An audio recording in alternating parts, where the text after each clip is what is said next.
Hai semuanya, Assalamualaikum. Setelah semingguan gak upload video baru sama sekali, alhamdulillah hari ini akhirnya aku bisa upload video baru lagi ya teman-teman. Emang minggu kemarin tuh lumayan hektik, ada beberapa hal yang harus aku kerjain, jadi akhirnya YouTube ini agak terbengkalai. Dan ya, seperti yang udah ada di judul, hari ini aku mau share video cleaning motivation ya teman-teman. Jadi video ini akan full bersih-bersih dan beres-beres. Hari ini aku rencananya mau deep cleaning dapur teman-teman, tapi kebetulan ini kamar aku juga lumayan berantakan, jadi mau aku beresin aja sekalian ya. Hari ini tuh jadwalnya ganti spray, biasanya aku ganti spray itu antara 1 minggu sampai 2 minggu teman-teman. Kalau kalian gimana jadwal ganti spraynya berapa minggu sekali atau mungkin berapa hari sekali, boleh ya komen di bawah. Oh iya, aku mau sedikit cerita teman-teman. Jadi dulu tuh aku selalu bermasalah sama spray. Jadi tiap kali masang spray itu kayak susah banget pasnya dan kayak gampang berantakan gitu loh teman-teman. Terus aku tuh baru sadar kalau selama ini tuh aku salah pilih ukuran spray teman-teman, dan itu adalah salah satu faktor terbesar yang bikin spray aku tuh gampang banget berantakan. Jadi selama ini tiap kali beli spray itu aku selalu pilih ukuran yang 180 x 200, ternyata kasur ini tuh ukurannya cuma 160 x 200 aja. Tapi alhamdulillah setelah sadar dan ganti spray ke ukuran yang seharusnya, sekarang tuh jadi lebih rapi ya teman-teman, seperti yang bisa kalian lihat. Walau mungkin gak yang rapi banget-banget, tapi ini udah lumayan banget dibandingkan dulu. Alhamdulillah ini udah selesai ganti spraynya, dan biasanya aku menata bantal dan guling kayak gini aja sih teman-teman. Nah selanjutnya gak lupa aku juga semprot-semprot ke bagian bantal, guling, kasur, dan ke bagian atas ruangan. Buat teman-teman yang penasaran, jadi yang aku pakai semprot-semprot tadi adalah ini teman-teman, Suka Sleep Aromatherapy Spray. Awalnya aku tuh penasaran karena sering lihat orang-orang semprot-semprot ke bagian kasur dan bantal tiap kali ganti spray. Sampai akhirnya aku nemuin produk ini yang gak cuma menawarkan bau harum aja, tapi juga banyak banget kegunaannya teman-teman. Pokoknya sayang banget lah kalau aku gak share masalah ini ke kalian. Suka ini adalah sleep aid alami bestseller di Tokopedia dan Shopee loh teman-teman. Selain itu juga ada di Halodoc. Seperti namanya, produk ini tuh berbasis aromaterapi sehingga wanginya tuh memberi efek menenangkan dan benar-benar bikin kamar kita tuh vibes-nya nyaman banget dipakai untuk istirahat. Seperti yang udah aku bilang sebelumnya, produk ini tuh emang beda dari room atau pillow spray yang lain ya teman-teman, karena nggak cuma menawarkan bau harum aja, tapi ini adalah produk yang bisa membantu untuk menenangkan dan meningkatkan kualitas tidur kita. Aromanya manis dan aromatik karena mengandung lavender, cedarwood, bunga Clitoria ternatea, dan bahan alami lainnya yang terkenal memberikan efek menenangkan.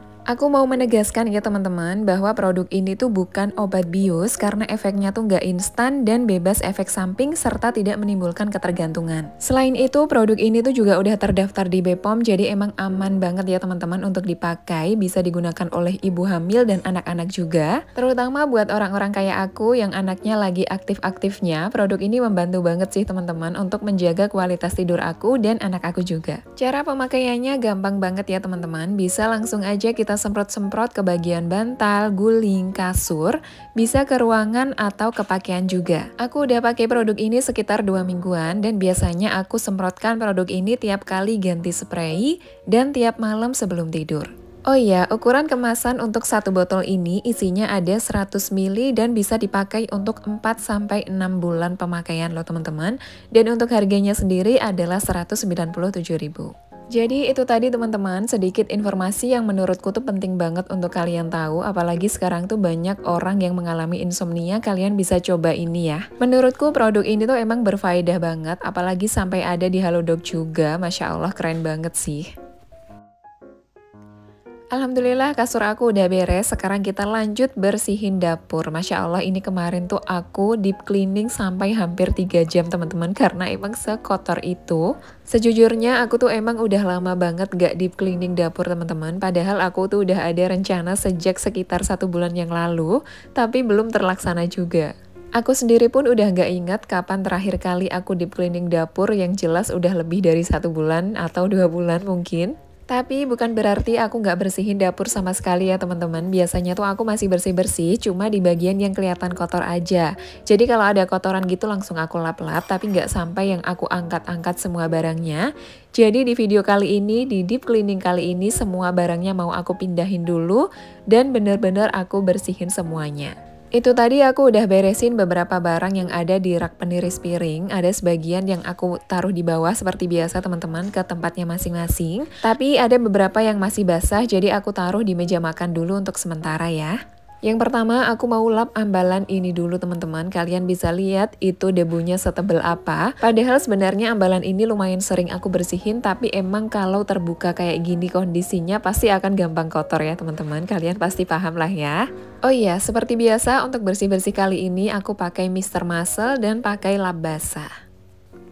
Lanjut lagi, ini aku mau bersihin meja dapur. Di beberapa bagian yang tertutup tuh emang lumayan kotor ya teman-teman. Biasanya tuh karena tertutup botol sabun, tertutup rak piring. Jadi ini langsung aja aku bersihinnya pakai sunlight dan aku gosok pakai spons bekas. Oh iya teman-teman, aku punya satu tips yang harus selalu kita ingat tiap kali bersih-bersih. Jadi kalau bersih-bersih itu harus sistematis ya teman-teman. Bersih-bersihnya mulai dari bagian paling atas, kemudian perlahan-lahan pindah ke bagian bawah-bawahnya. Kenapa? Karena kalau kita bersihin bagian bawah dulu, bagian bawah udah bersih, terus kita baru bersihin bagian atasnya, nanti kotorannya ujung-ujungnya akan jatuh ke bawah lagi, dan bagian yang udah kita bersihkan itu akan jadi kotor lagi. Jadi kayak 2 kali kerja gitu loh teman-teman, pokoknya itu ya, kalau bersih-bersih dari atas dulu, lalu pindah ke bawah-bawahnya. Selain itu, kalau lagi bersih-bersih sebaiknya kita tuh juga fokus ke satu tempat baru pindah ke tempat yang lain. Kadang kan ngelihatnya pusing banget ya teman-teman, misalnya satu dapur kita tuh bener-bener berantakan semuanya, terus kita tuh bersih-bersihnya tuh berpindah-pindah terus, dari meja dapur belum beres kita pindah ke rak, terus pindah lagi ke bagian meja makan. Kayak gitu tuh sebenarnya memakan lebih banyak waktu dan kayak nggak beres-beres dan bikin lebih stres aja sih menurutku. Pasti beda kan kalau kita bersihinnya tuh satu persatu, jadi kita tuh bisa melihat hasilnya gitu loh teman-teman. Udah ada satu bagian yang bisa kita lihat hasilnya, udah beres, baru kita pindah ke bagian yang lain. Menurutku kalau kayak gitu tuh lebih semangat ya teman-teman bersih-bersihnya, karena kalau melihat semuanya masih berantakan itu rasanya pusing banget, beda kalau udah ada bagian yang bersih. Ini aku sedikit sharing aja ya teman-teman, sama sekali nggak menggurui. Dan kalau kalian ada tips bersih-bersih juga boleh ya komen di bawah, nanti aku praktekin juga insya Allah. Sekarang kita balik lagi ke videonya ya. Jadi itu tadi aku udah bersihin bagian kompor teman-teman, termasuk dinding-dindingnya. Terus aku juga lap bagian bawah kompor yang udah kotor banget seperti yang udah bisa kalian lihat tadi. Terus ini tatakan tungkunya lanjut aku cuci ya teman-teman, karena udah banyak kotoran yang lengket-lengket gitu. Biasanya untuk bersihin tatakan tungku aku pakai Luxus Cleaner ya teman-teman. Jadi aku kuas-kuas dulu baru aku gosok-gosok pakai sikat besi. Lumayan membantu banget sih. Jadi kalau bersihin tatakan tungku tuh nggak perlu sampai pakai tenaga dalam, lebih ringan aja gitu rasanya.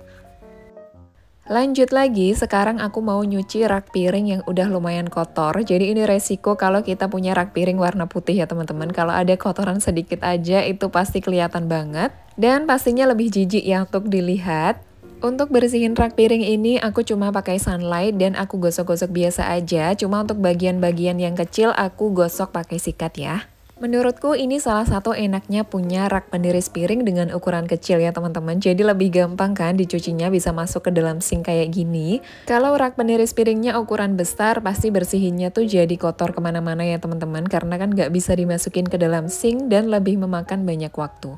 Tapi ini preferensi masing-masing aja sih ya, tergantung selera.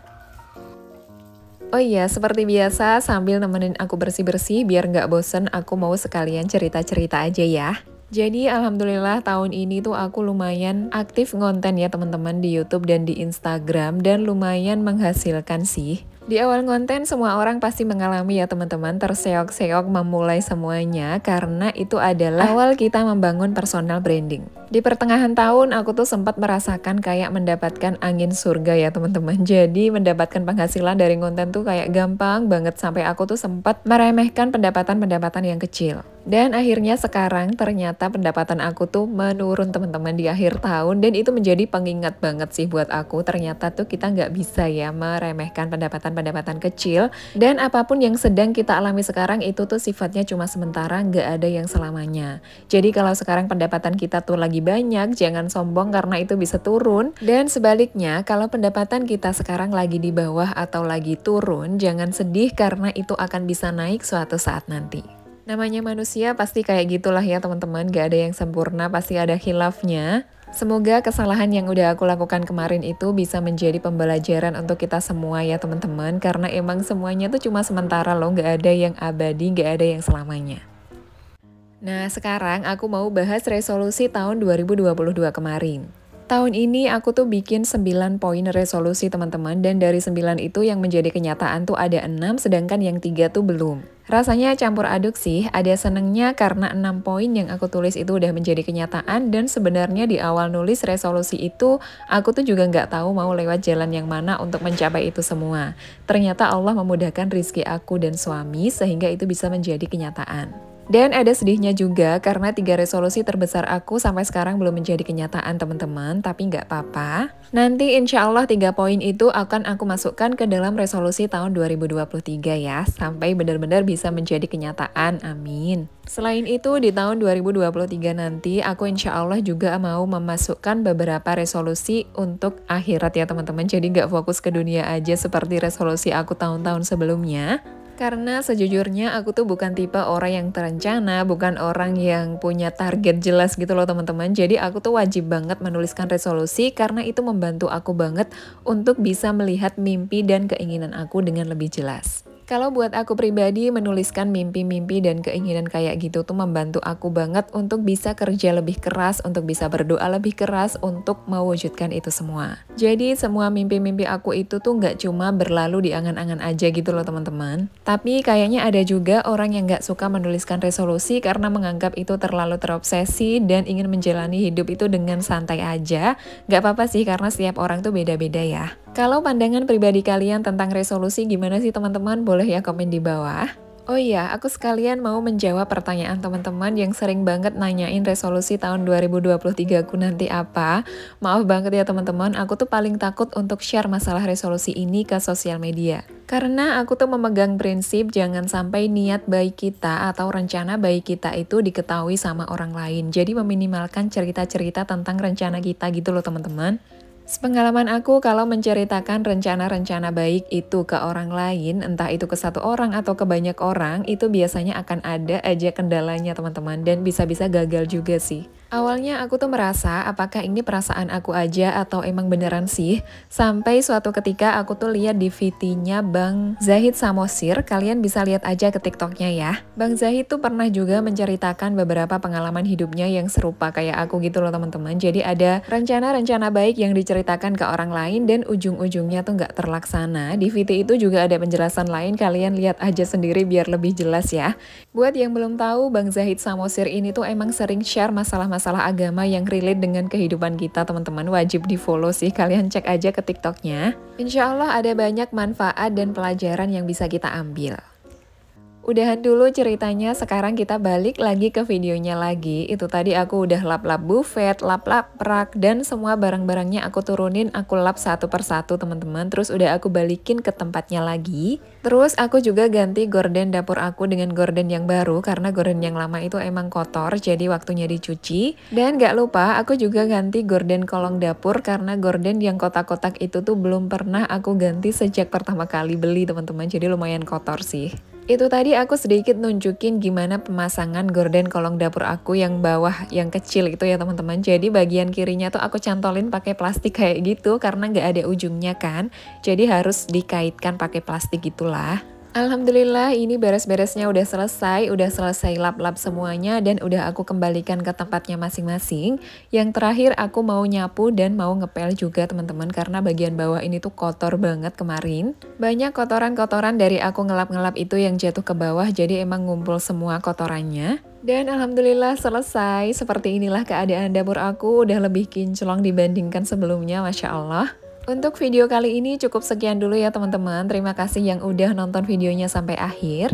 Semoga ada sedikit manfaat yang bisa diambil dari apa yang aku share hari ini. Dan kalau ada salah kata, aku minta maaf ya. Semoga teman-teman dan keluarga selalu dilimpahkan rizkinya, dimudahkan urusannya, dan selalu dalam lindungan Allah. Amin. Seperti biasa, kalau kalian suka video ini, boleh ya bantu aku dengan cara like, subscribe, komen, dan share. Dan sampai ketemu di video selanjutnya. Wassalamualaikum.